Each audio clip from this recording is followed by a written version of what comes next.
milen sukaɓe fanay estiɓe tamin yeɓat jamme ñaraw subak e kihi milen sukaɓe fanay estiɓe tamin yeɓat jamme ñaraw subak e kihi milen sukaɓe fanay estiɓe tamin yeɓat jamme ñaraw subak e kihi milen sukaɓe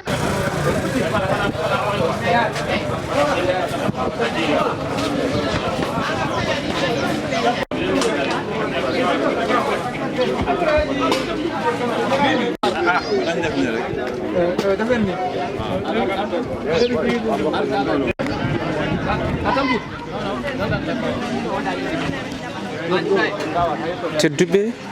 on calminama eɗen ɗo hande 27 juillet 2025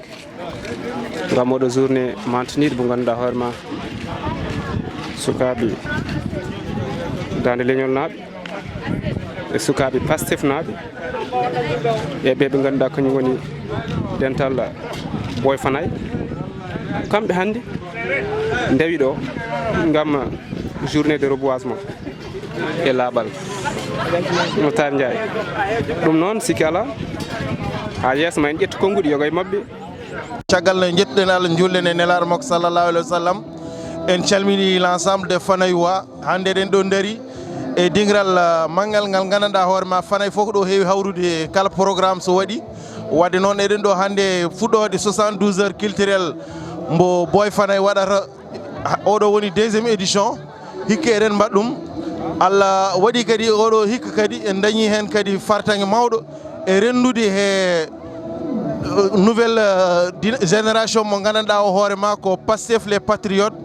eɓe mbaɗatno hande journée de reboisement ɗo e nder Fanay ɓe gari kadi minen fof min dendi ñalawma o min gari ɗo e place publique mbo Fanay pour wadde démarrer les 72 heures culturelles de Boy Fanay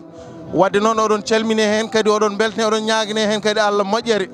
eɗen mbi Boy Fanay ko waɗi ko yo Allah nawru ɗum yeeso nde wonno rawane o waɗi ɗum waɗi réussir hikka en batti en jii sukaɓe ɗo daariɓe ɗo malgré ko yimɓe fof cuwa ardude ɓe kam won pawuji puɗɗiɗi waɗede kadi eɗen jetta Pastef les patriotes ɓe gandanɗa ɓe hoorema hande en ndende mumen oɗo début journée mo gandanɗa hoorema ko 72 heures culturel baɗoɗo e nder Fanay wadde noon en calmini wa JPS en calmini kadi Mojib commune o foof kadi salminama en calmini kadi sukaɓe ɓe gandanɗa ɓe hoorema kamɓe mbaɗi entouré Boy Fanay woni oɗo staff mo nariɗa jiiɗon oɗo staff dariɗo ɗo ko kamɓe mbaɗi entouré Boy Fanay en beltinimoɓe kamɓe foof eɗen ñaago Allah kadi ko la fête soit belle e kadi le meilleur reste à venir inchallahu rabbi père mbiɗa sikki wasra haala hen hunde monsieur le maire mo ganduɗa o ko on woni première police commune de Fanay o e ndewni hen salminago dendagal directeur gonɗuɗo ɗo e dendagal notable uji e conseiller ji tawaɗi ɗo en ñaaguima Allah noon natirde e ñalawma bisimillahi rahmani rahim taw enen jaltire makko alhamdulillahi rabbil alamin neɗɗo fof noon ɗo wawi ummade yiyama weltanama en bisme Allah jarama on jarama en gantini waktu o ene faaɗi ko waktu dawi ko waktu kirde ko waktu coye ko waktu foof kono fof haɗani goto fof kala ko jagguno woppi ara ñanti ñalawma o kala garɗo ɗo kadi inchallah ko ni mbatten enen jiiɗi yimmo goto baba ko yo feewa tan ko yo ar tan kala garɗo ballen ɗum ñanten cinken cuɗen ha yooɗa temps o noon faadi monsieur le directeur min beltanimama min bismimama kadi garɗa koye galle ma an e dendagal délégation ma so wonani en gantini men ɓurɗo yewtude kono noon ñalawma en wuuli sohlaji ɗi kadi en keewi assalamu aleykum wa rahmatullah koɗo men garɗo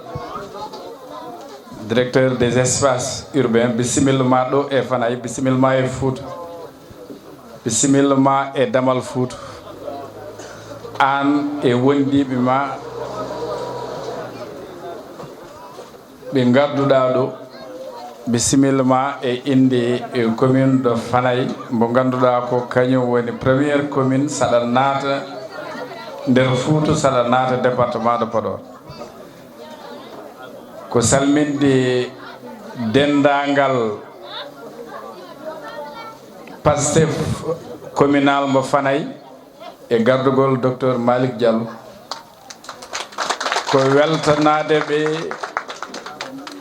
e oɗo initiative ɗum waɗi eɗen jetta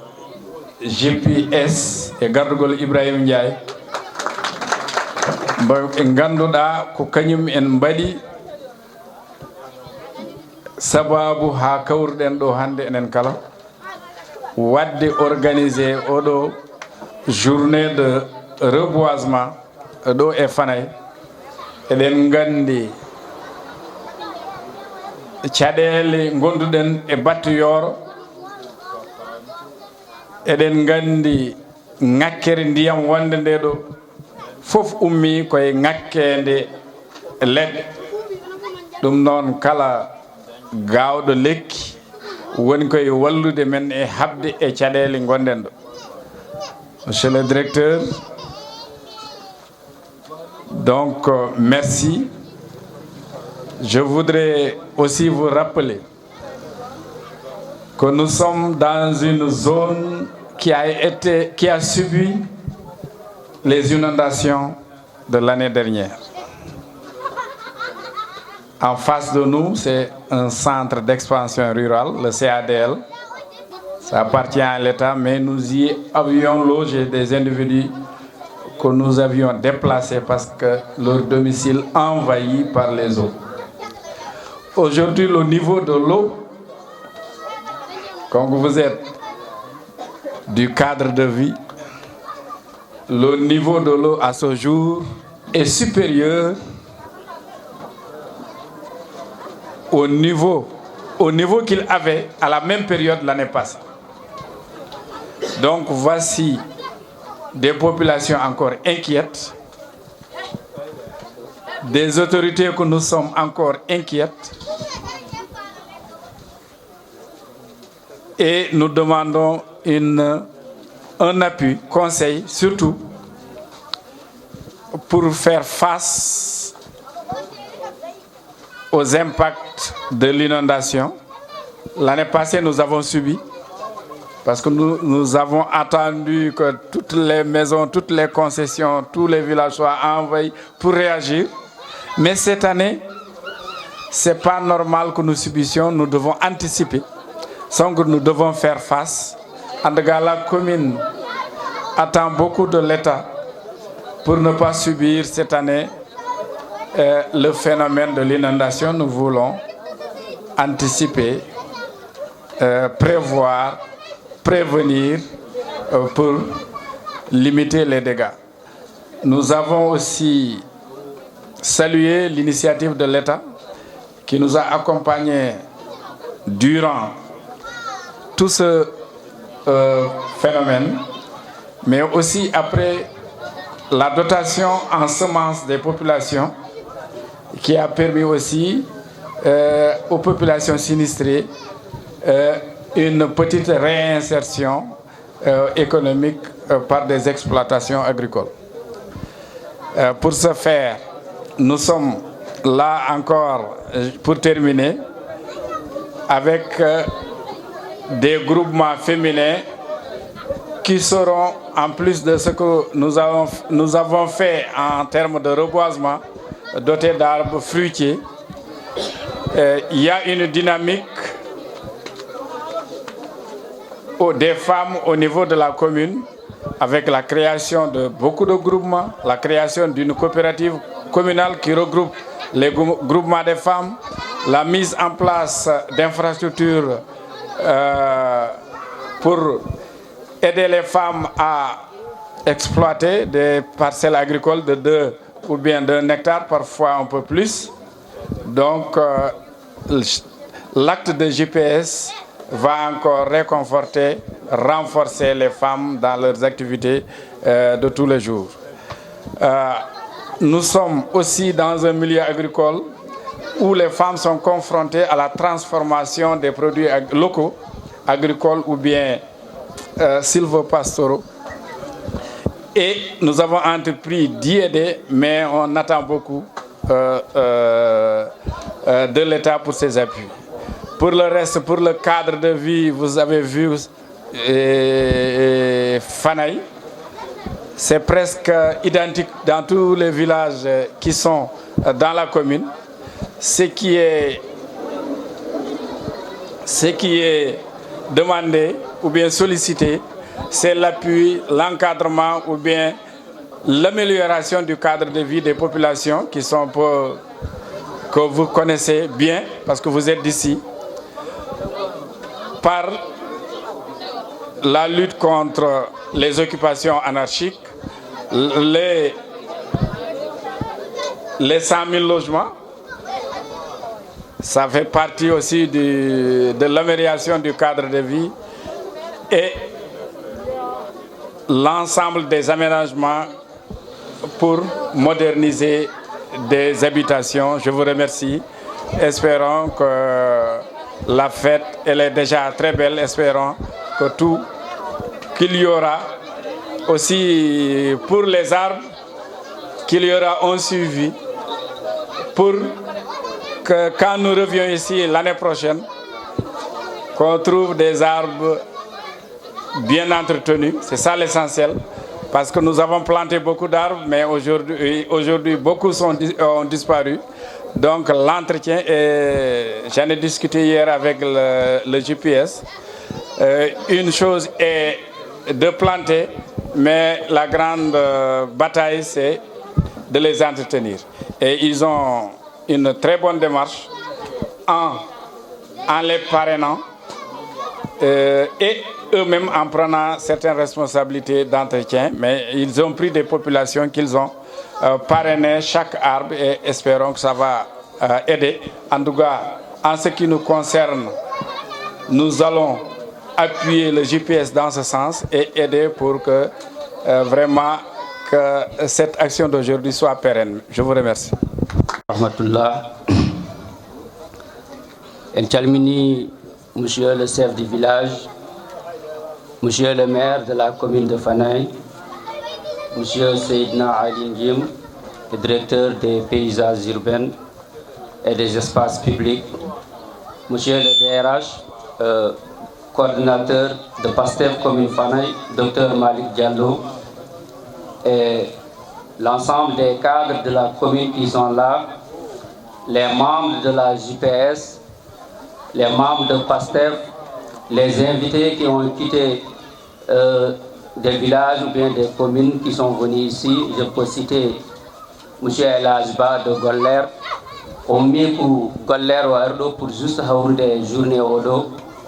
Il y a M. Mohamed Amoulba qui a quitté Nyandan, pour accompagner la JPS de la commune de Fanaye.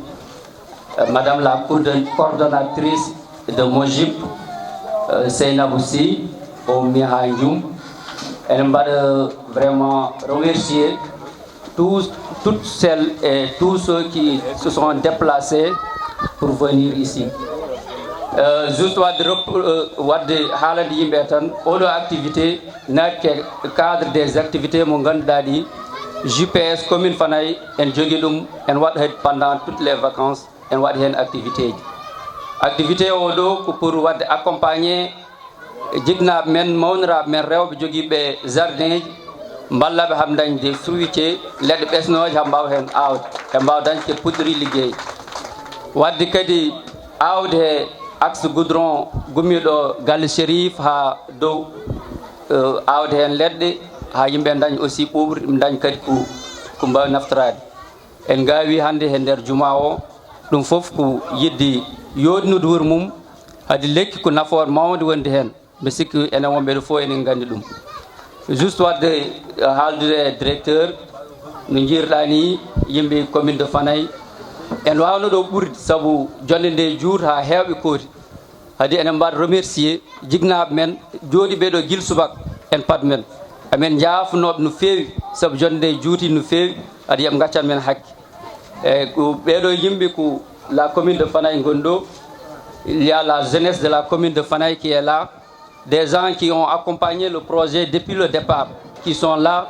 et nous vous sollicitons de bien vouloir en tout cas les aider dans les par exemple en les insérant dans les comment on appelle les directions et autres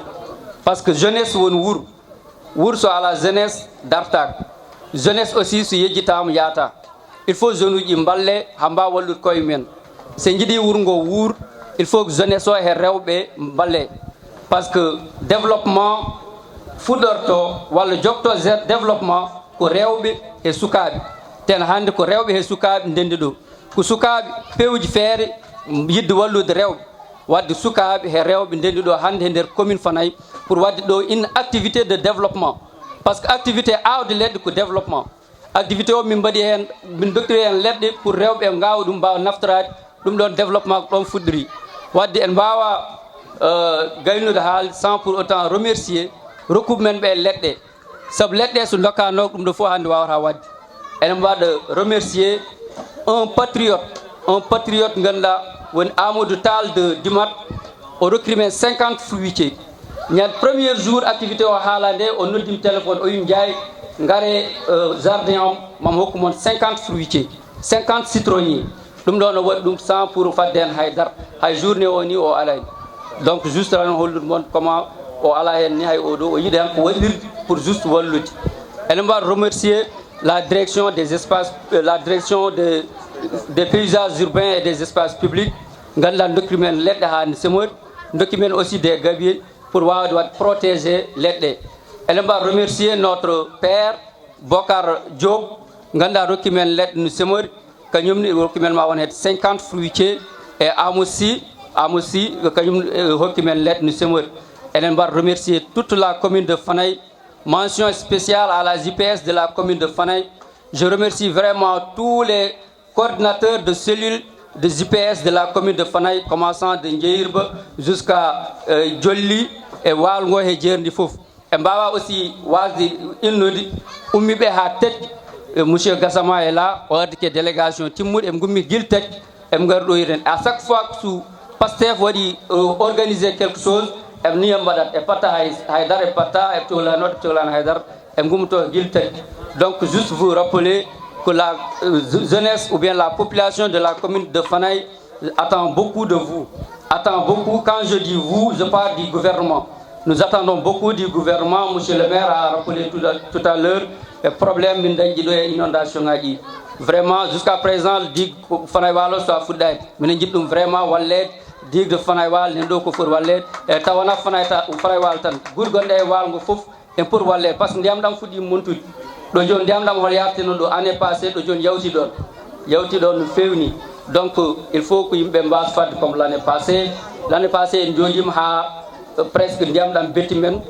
kono hikka en potama fadde ha betta men donc on vous envoie auprès du gouvernement pour que totton ɓe minen doléance uji ɗon minen jogui doléance uji koɗɗi ma monsieur le directeur Malick Diallo artu hen en tout cas on vous remercie en jetti yimɓe foof assalamu aleykum wa rahmatullah wassalam nde haaldanno e docteur wiidemo min Fanayi mi wirto hono han mbiɗa yaaha hande goo koyɗam meeɗi faada e Fanayi te ɗum wonko tagi ɗum ko sababu nde docteur Malick ko neɗɗo dariɗo département o mi nanino dari nder Fanayi noon o dari département o kadi honorable député Ismaïla Wone puisque mbiɗa wawi haalde nder waɗamo représenté e nder département o hen min goni kamɓe fof darde mabɓe Pastef ko pour yimɓeɓe jiiya hen koye mumen leydi ndi change département change goto fof diwan mo woni o change te eɗen jogui e mabɓe yakar eko fuɗɗa yiyede ko en jogui yakar inchallah ma change walla emin kadi jarno JPS Fanayi wadde min invité hamin gaare ha ɗo ko yidde han haɗo ɓeydade julde kadi waɗano préparé discours o ko wiide mi weltima no fewi mi jarni on no fewi Allah jarama on jarama merci rewɓe commune mom e daranade sukaɓe commune yo Allah nawruɓe yesso Allah junna balle e gardugol Ibrahima Ndiaye min jejjitta kadi Mojib hono coordinatrice Mariame Mbodj e Asel Diop amin calmina dendagal wonɓe ɓeɗo yiyete Diop le maire en e dendagal autorité ji gonɗi ɗo foof amin calmina Elas Ba e min jarno ɗum kadi déplacement mum o e Mamadou Amadou Ba par ce que foof ko Pastef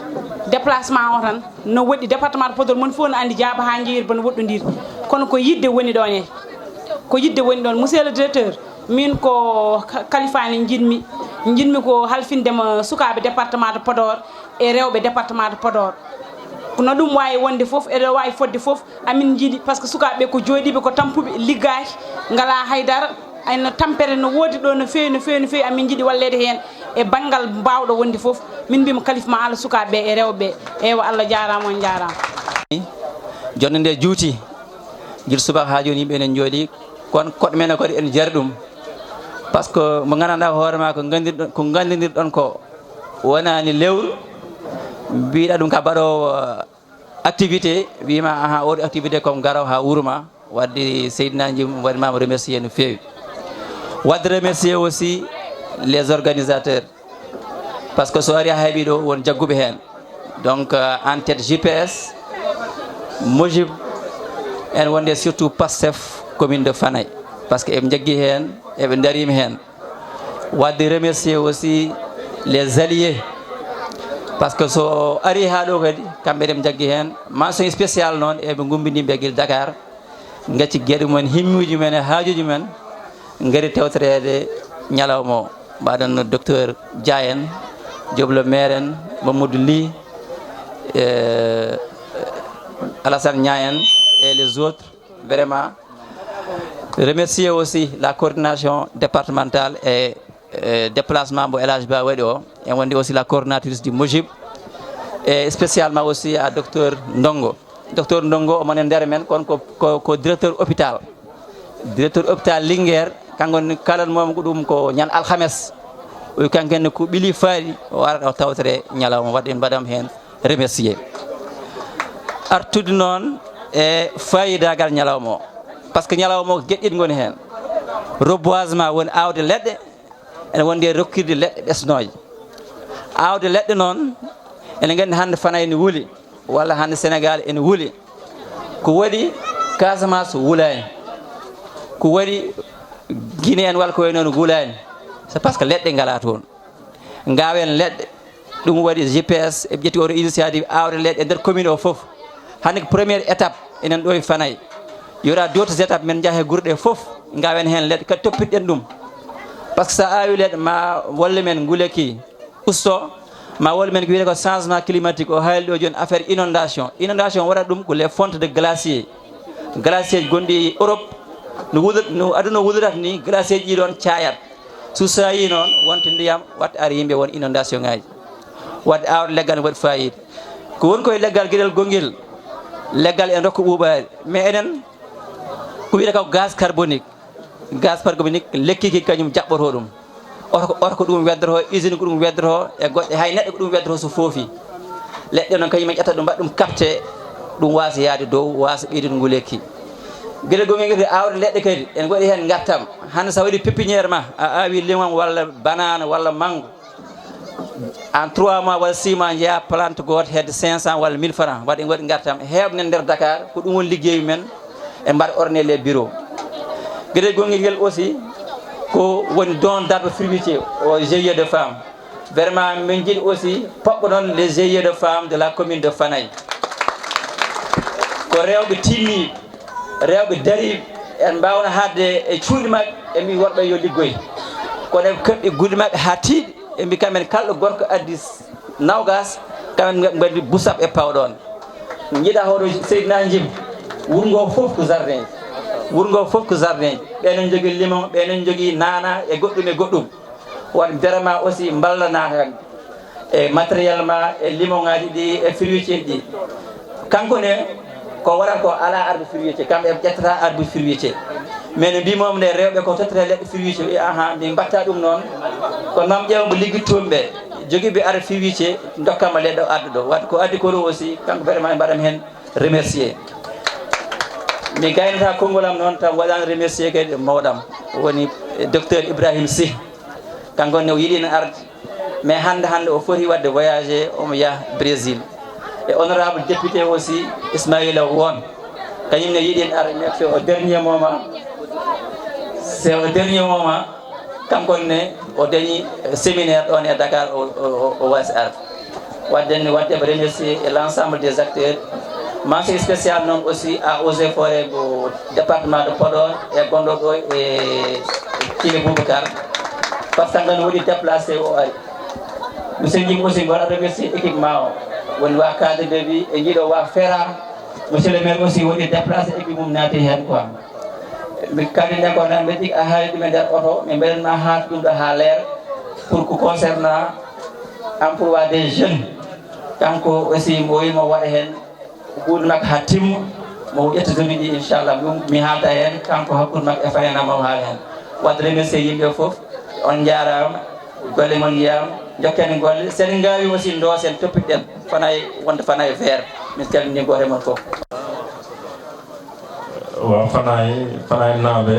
mi salmini goto foof e inde mum e yettode mum min noon mi andi pularam mi boyata hen ndax pularam fewani no fewi mais mbeɗa tinno inchallah mbiɗa salmina tout d'abord monsieur le maire le chef de village docteur mbiɗa salminma mbiɗa juroma no fewi le coordonnateur communal de Pastef mbiɗa juroma no fewi le coordonnateur de la JPS de Fanaye mbiɗa juroma no fewi l'ensemble des invités qui sont là mbiɗa juromon onon fof e inde mum e yettade mum. C'est un plaisir d'être là aujourd'hui à Fanaye parce que il y a 2 semaines docteur Nodikam Wikam me dit activité Mamadadi vraiment je compte faire une activité à Fanaye. Gilo Halni Kam Dumbiwa me ça me fera un plaisir de venir au Fouta parce que ici c'est vraiment ma terre, c'est la terre natale. Donc c'est vraiment un plaisir d'être là en tant qu'un citoyen sénégalais, en tant que Côte de Fouta, mais aussi en tant que quelqu'un qui est un directeur national. Donc vraiment c'est un plaisir, Dr Malik, d'être là. Mi salmini Gonbedo Befof, Goumibe Podor, Goumibe dans les villages, Goumibe dans les communes pour venir assister à la réussite de la journée. Handenon, journée, c'est une journée de reboisement et de don d'arbres fruitiers. Comme M. le maire nous a dit, presque 5 ans, Benudi, chaque année, Burat Wulde, Ndiam Damna, Burat Hewde,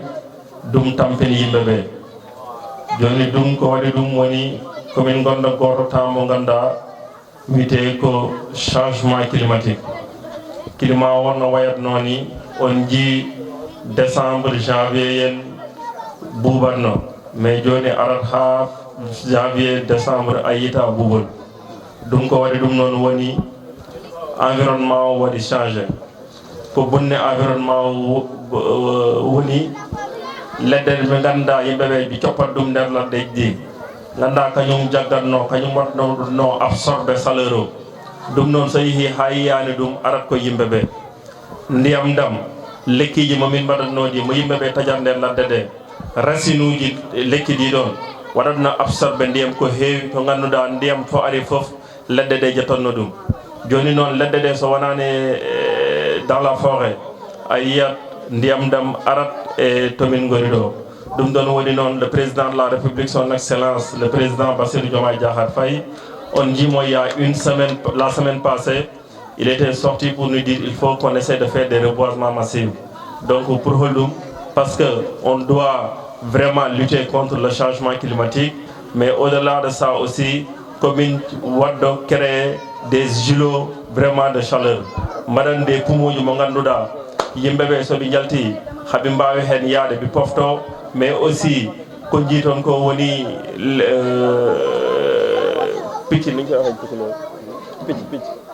Colli mo jiton di bi mbawa dañen tobi daraɗo ha haaɓi pofto toon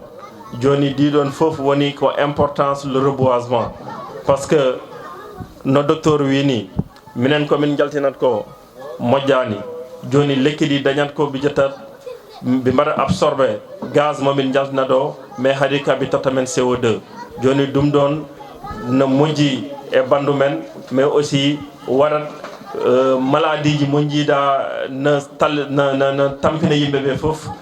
lekki somin mbaɗat ɗum waɗat maladuji hewɗi dañta donc importance wadde lekki nder wuuro ne dañi avantage mo ganduɗa sa anda ɗum tan a wata ɗum wadde dañni e alquran yonte yalla Muhammad o wi men so woni ada yaha ha ada wona dernier souffle ma avant habib nawtma e bammel so woni ne ko buri wadde barke julde ñaagaade wadde fof sa yi goto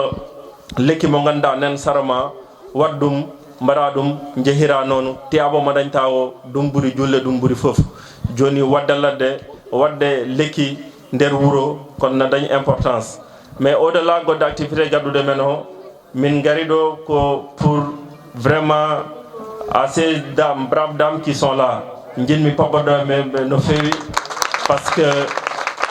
hande minen somin mbawi darade min gono cuho min daro hamin mbawi wadde ko min wadde ko parce que kadi galleji men min gacci ton rewbe ma ganduda ko bi tinnibe ko bi daribe mais aussi to bi mbawi wonde fof 6h du matin jita bi ngummo bi gona ladde ha 19h 18h bi garta parce que minen ponno dum wadde mais so min kambe joni bi parani hay goto so gorko ummima kambe be ngummo kadi bi jeewoya ko bi gadde galla he donc dum vraiment so min ji des femmes qui se sont organisées comme ça bi dañi GIE bi dañi jardin wuji ko min mbawi wallude be fof pour ko bi ngoni ko bura daña nafoore mabe mais aussi bi mbawi dañde hen ko bi wadiri ko bi balli sukabe mabbe mbare hen dépense uji dum ko di c'est avantageuse donc on remercie toute la population vraiment qui sont réunis ici pour dire que cette activité ce n'est qu'un lancement ça c'est un début parce qu'en venant je croyais juste que c'était une petite activité mais quand je suis venu là je suis vraiment séduit comme une baye wadde woni docteur il faut on essaie de retravailler sur des programmes parce que le parti Pastef min goni o commune miɗo somin gari il faut min mbaɗa équité territoriale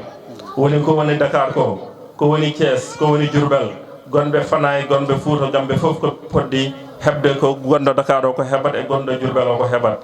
joni noon sur ça nous allons voir comment nous allons travailler sur des programmes parce que Doum c'est juste une activité mais on peut travailler sur une stratégie de 6 mois pour voir chaque mois ou chaque 2 mois, chaque trimestre ce qu'on pouvait faire pour vraiment appuyer et aider la commune de Fanaye. Donc on va travailler là-dessus. Comme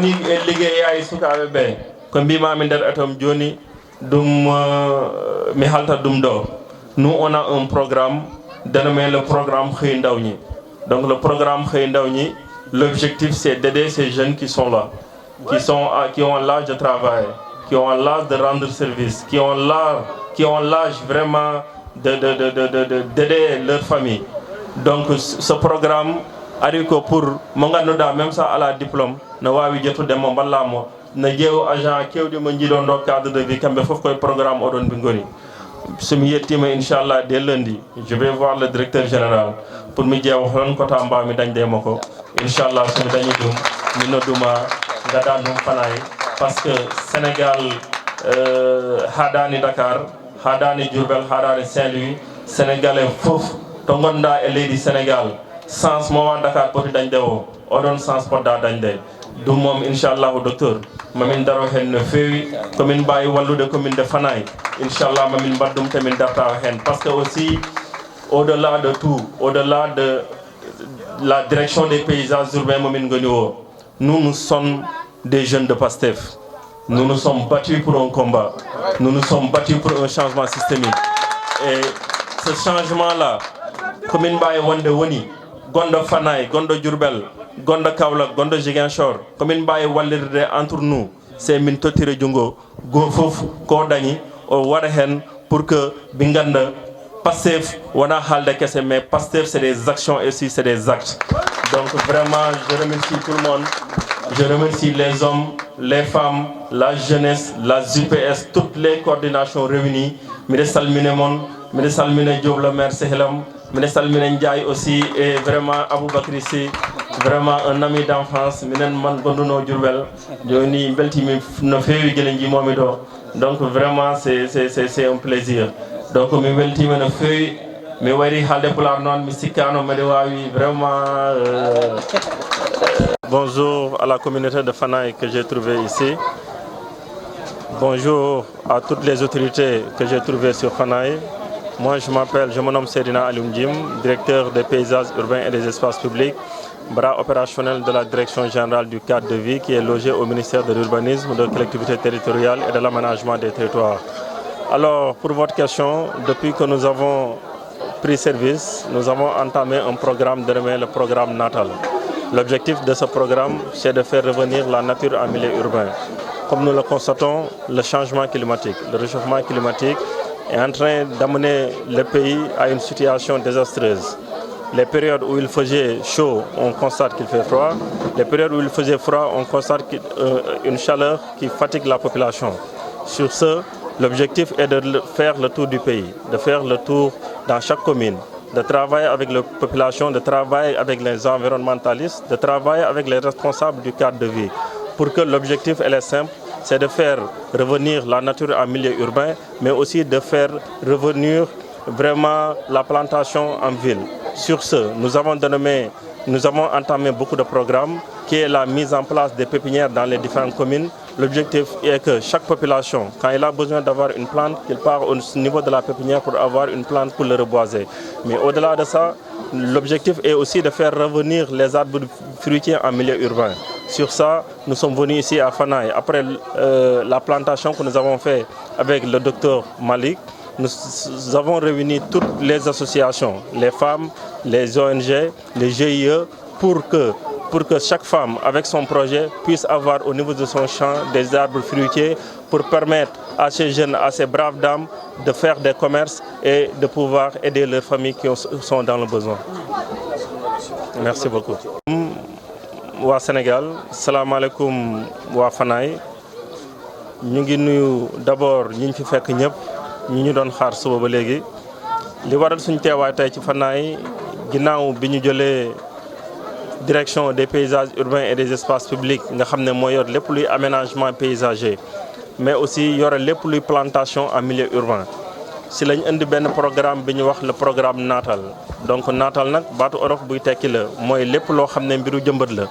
garab yi ñu war a suuxat ci biir dëkk yi ñun ñu am programme boo xam ne daf ci liggéey ginnaaw loolu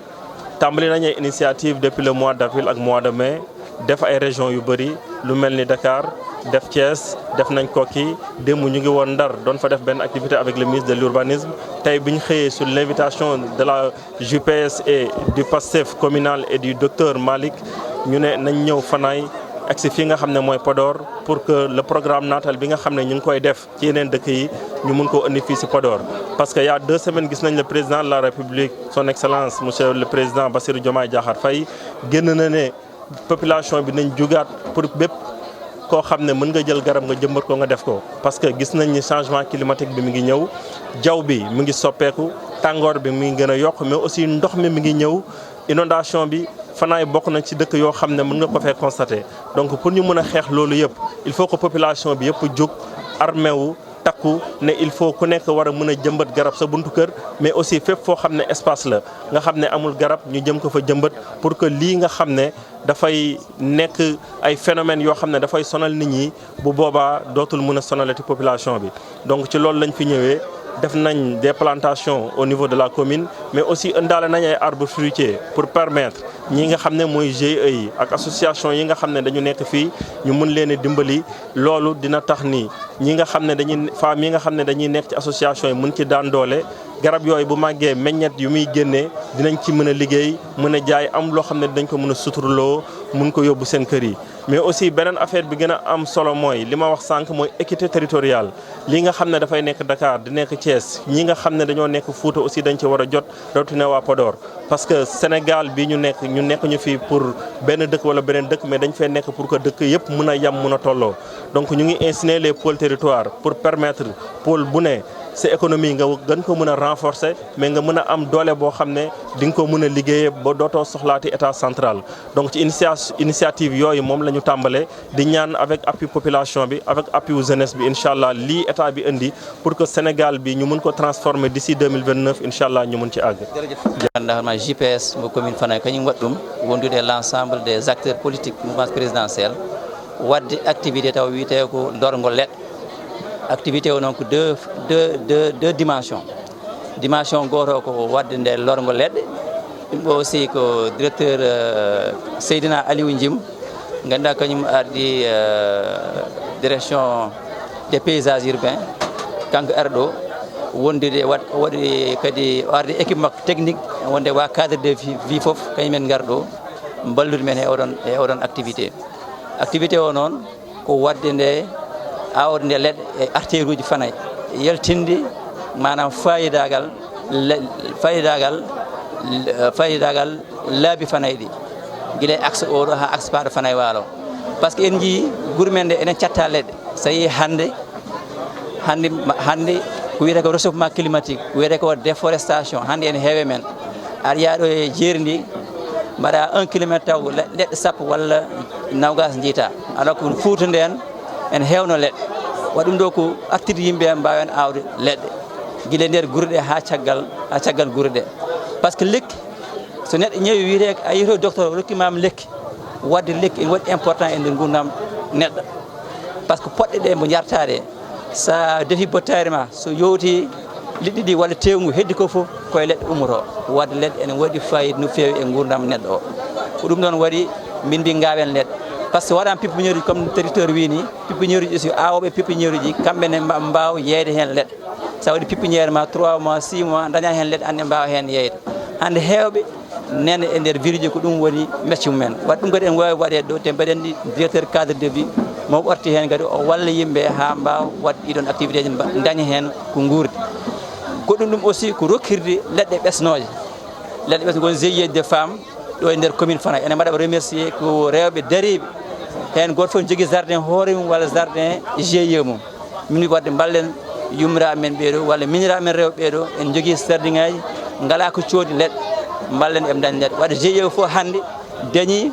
hay sinno ko famɗi leɗɗe sappo ɗe ko manguiyeje ɗe ko citronniéje e goɗɗum jomumen mbaɗe jardin ŋeji mumen so awama so toppitama ɗo e lebbi 6 walla lebbi sappo hitande jomumen mbawa hen dañde fruit mbawa hen yeeyde goto ko dañi hen kadi mbatta e nder galleji ɗi ɗum vraiment woni fayida oɗo ñalawma enen jetti noon faynaɓe no fewi eɓe jelti e doole e kadi eɓe gaari en jetta jeunesse o enen jettu aussi rewɓeɓe enen jettu aussi l' ensemble de la population de Fanaye eɓen jetta moon onon wa média ɗi arde moon ɗo esi wadde vulgarisé oɗo message ko ɗum wonno vraiment fayida oɗo ñalawma hande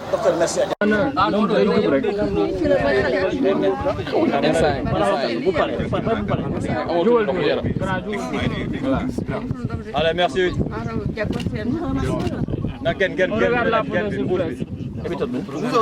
ok merci beaucoup na jóg tuuti rek waaw na jóg balaa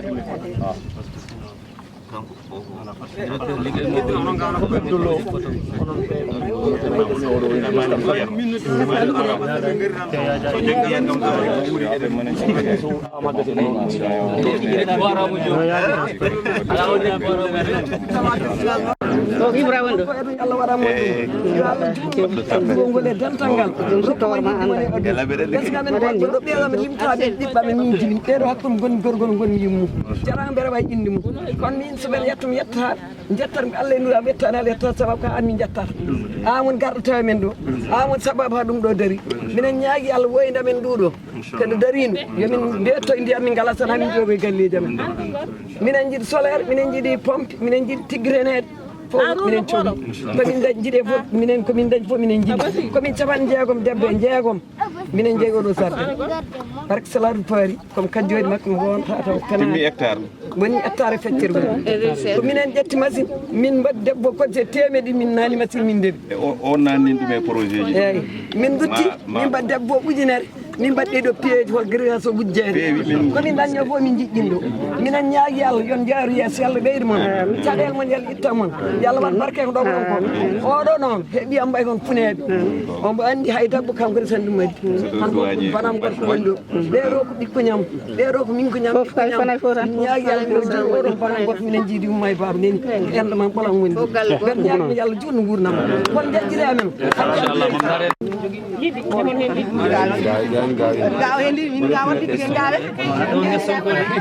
ɗon ges Sonko wiye gom Bassirou Diomaye Faye Basir ɓuuɓi mais Basir woni Sonko ɓuuɓi ene Sonko woni Basir Basir woni Sonko basiraɓa ɗumta ko heewi jam e tan yimɓe nden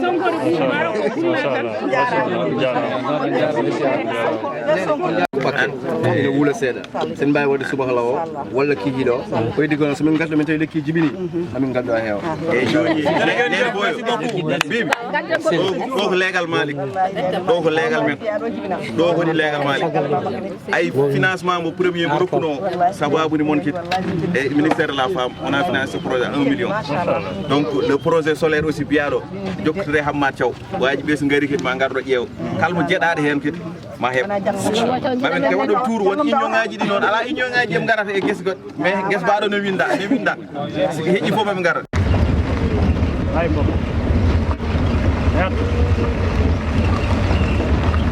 minen sukaɓe Fanaye STV salmin jeeɓat jamme ñaraw subak e kihi